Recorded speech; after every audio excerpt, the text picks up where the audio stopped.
Welcome to this week's episode of The Careers Couch, brought to you by the team at Career Building.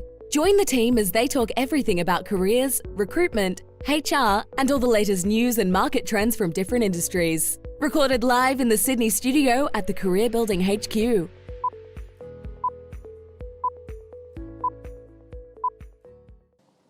Hello and welcome to this week's Careers Couch. Today we are live from the Career Building headquarters here in Sydney. Welcome, Scott.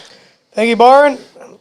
Had a good week? I did, had a good week. Still finished all my Christmas holidays. I went on a cruise and now that was only for 3 days. Now back at work, 100%. Did a bit of stand-up comedy? You know, I tried my best. I don't know how I went. You heard it first. Scott's giving up recruitment to take a career in stand-up comedy. It's probably going to be a failure. This week we had a comment from Leanne Hawthorne on Facebook asking about you've nailed the interview, you've gone into a new career or move or new industry. What do you do next? How do you best position yourself was her question. So as promised, we're going to answer that question today. Once you've nailed the interview, I think we should talk about maybe the process before starting, and then what you should do once you're at that employer's place of work.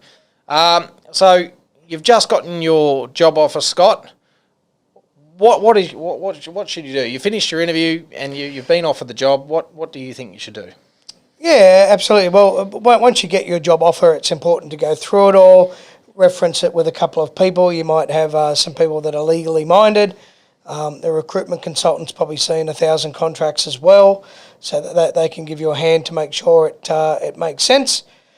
And then I think it's important to respond quickly to a job offer. So if you've been sent a contract, you don't need to sign it and send it back immediately, but at least acknowledge that you've received it. Give the employer a chance to know that you're going to review it, which may take a few hours or a few days, and just so that everyone's on the same page that you've got it and looking at it seriously. Yeah, I think there's some good points there. I think making sure you review the contract before you jump in. Maybe the contract's not what you're looking for. Maybe there's some clauses in there that you're unsure about. Your recruiter's seen hundreds of them, so they're probably your best port of action, or ask the hiring manager, like, can you please clarify this? But yeah, telling your recruiter that you got the job can be an important one. Yes. So many times we say, so you've been offered the job? Oh, yeah, I got offered the job. And you're like, oh, okay, well, why didn't you let us know? Or they've been discussing, the hiring managers had a inside conversation because we've allowed that process because we've got the trust there. But I think it's important to keep everyone across the page. Absolutely. So you've reviewed your contract. All contracts are different as well for all companies. Generally, there's some standard clauses in most of them, but there might be some conflicts of interest or things like that. So make sure you're aware of those. But again, we touched on it last week. Probably preparation for the job. And in the interview, working out how you're going to get there, what the expected hours are, the expected time in the business as well are probably important. Yeah, absolutely. It's not uncommon for there to be a lot of silence once you've got the contract, signed it, emailed it back to all the parties, and it might be a 2-week or a 4-week period where you need to give notice and start, and that's a period where sometimes people don't hear anything, so you might need to follow up and ask those questions that Byron raised and say, what time do I start? What am I wearing? Do I need to bring anything on my first day? What location? So these are things that you need to raise with the recruiter or with the HR or the hiring manager. Definitely a week before you start if you haven't heard anything in that period. Yeah, I think that's very important to make sure you understand. Also, signing off on any policies and procedures that they might give you up front, or other things. Maybe you're on a construction site and you've got to get the PPE sorted, or you've got to get an induction sorted, or things like that. Finding that out from your recruiter or hiring manager can make stepping into that job on your first day a lot more relaxed. Yep. And the shoe's on the other foot. Sometimes the hiring managers are clueless of what they got to do on the first day, or they're unprepared. So if you're proactive as a candidate with it, they're going to be a lot more proactive. Yeah, and it's always good for people if the opportunity's there to do, to be proactive. Ask for some reading material, something that might educate you about the business. In construction, it's not uncommon for people to ask for building plans before they turn up to a site, so they can just familiarise themselves before they're there. Yeah, or at a sales thing, like which kind of prospects or area do you want me to target, so I can have a look at, or who's our competitors. Yeah. So they know who they're going to be selling against, or things like that. I think they're all very important. So you've done all that. You're there, first day. What do you do when you walk in? I guess everyone's different, and it depends on your personality and how you want to present yourself. And it depends on the company too. Some companies are very good with their inductions, and they'll have a set process that might take a week or a couple of hours, and other businesses do nothing and chuck you in the deep end. So it's hard to know what to expect. Expect anything. If you go there expecting anything, then you'll be ready. I think you can make that a little bit easier on yourself by asking the hiring manager in the interview situation or after the interview, once you've got the offer, what is expected of me within the first 90 month or first 90 days. Each role is going to be different, but it also allows the hiring manager and new potential employer to actually think through, I actually want them to achieve this. And I think a lot of sales organisations can be like, I want you to make $100,000 in 3 months, where they haven't thought about the calls or emails or things like that, or what prospects they want to talk to, or if they're going into a account management role or something like that, where they, oh shit, I've got to get the database sorted and transfer that across to you. So if you've got those key areas, you'll be able to go into your performance review 90 days or 6 months down the track, knowing that it will be successful. Yeah, and the person who was asking the question was also wanting to know, how do you prepare yourself for new industries and things like that. And I think the obvious place that most people look now would just be on Google and or LinkedIn. And there's if you're entering an industry you're not that familiar with, sometimes I say to people, go on to Seek, look up similar job ads to what you've applied for, and all the other job ads for the same job will give similar job descriptions and details of what they expect and what experience they want people to have. Otherwise, look at LinkedIn and hook up with the people that you know.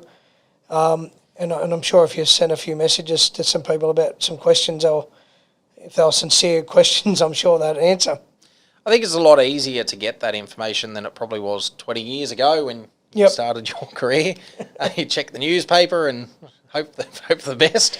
But now, with Google and the internet and the amount of websites and content out there, you can really find any answer you want. It doesn't matter whether you're wanting to become a pilot, astronaut, civil engineer, salesperson.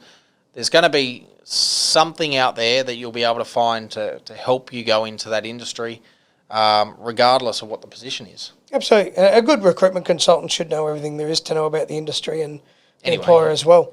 So they're a good start. And if somebody wants to hire you, I'm sure they're prepared to give you all the answers too. Yeah, well, they've hired you because they see the skill set and your personality, and you fit the culture. They've hired you for a reason. They haven't hired you to put a bum on a seat. Sometimes they do, but a lot of the times they're hiring you to add value for the business. So. Yeah. And even after you've started, you're a couple of weeks in, a couple of months in, I think it's still, it can't hurt to stay connected to the people that helped you to get the job, whether that be friends or recruitment consultants or other people within the business, because if they've helped you get the job, they'll be interested to find out how you're going. So I think, it's part of our process anyway. Normally, as a recruiter, we normally follow up on the day you start, the week you finished on the first week, and then a month and 3 months and 6 months and a year later. We want to make sure that you're growing in your career, and it was a great position. Yep. But we also want to find out, more about the company. There's a little bit in it for us, so don't get us wrong. But it is about finding out, are you enjoying the position? What's it actually like there? So we can better help other candidates as well going into that industry. Yeah, absolutely. So I hope that answers your question, Leanne. If you've got any more questions, please comment below. We'd love to answer anyone's question on Fridays. This is what it's set up to do. Currently, we're looking for recruitment consultants to join our team due to growth. Scott? Yes, absolutely. What do we want? We are open to anyone who's got good recruitment experience. You need to be ethical. You need to understand the process, and you need to be passionate about whichever industry you want to be helping people find jobs in. I think that's important. We are, moving to a 100% transparent company with verified reviews and things like that, allowing you, the candidate or the employer, to review the quality of our candidates, our experience, our knowledge. And lucky for us, we are 5-star. So if you're wanting to join a 5-star agency, then hit us up on LinkedIn or private message or email. We'd love to hear from you. Open roles. What do you got this week, Scott? Look, I've got quite a number of roles at the moment with home builders, always looking for sales consultants. I've got a good role at the moment. It's with a builder who is looking for a consultant to manage 2 separate centres on the northern beaches and the northern suburbs. And the best part about this role is they're a little bit flexible with weekends. So if you want to have every second Sunday off, that they can work with you, which many of the builders cannot do. Sounds like a dream job. I'm looking for project managers, estimators. I've got a senior estimator role as well, and a health and safety role here in western suburbs of Sydney. We're also in Queensland looking for a project engineer at the moment, doing roads. So nothing out of the ordinary. So if you're in my network watching this, reach out to me. I'd love to hear from you. If you're thinking about changing jobs or you just want to find out a little bit more, happy to talk.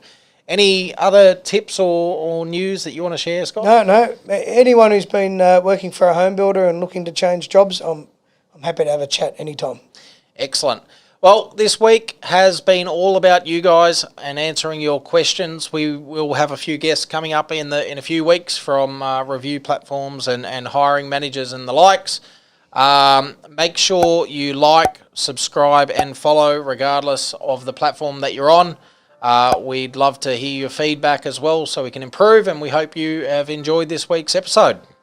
Excellent. Thank you. Bye for now. Cheers. And that's another episode from us. We hope you had some great takeaways. Don't forget to subscribe and leave us a 5-star review on iTunes, Spotify or wherever you get your podcasts. Thanks for listening to The Careers Couch.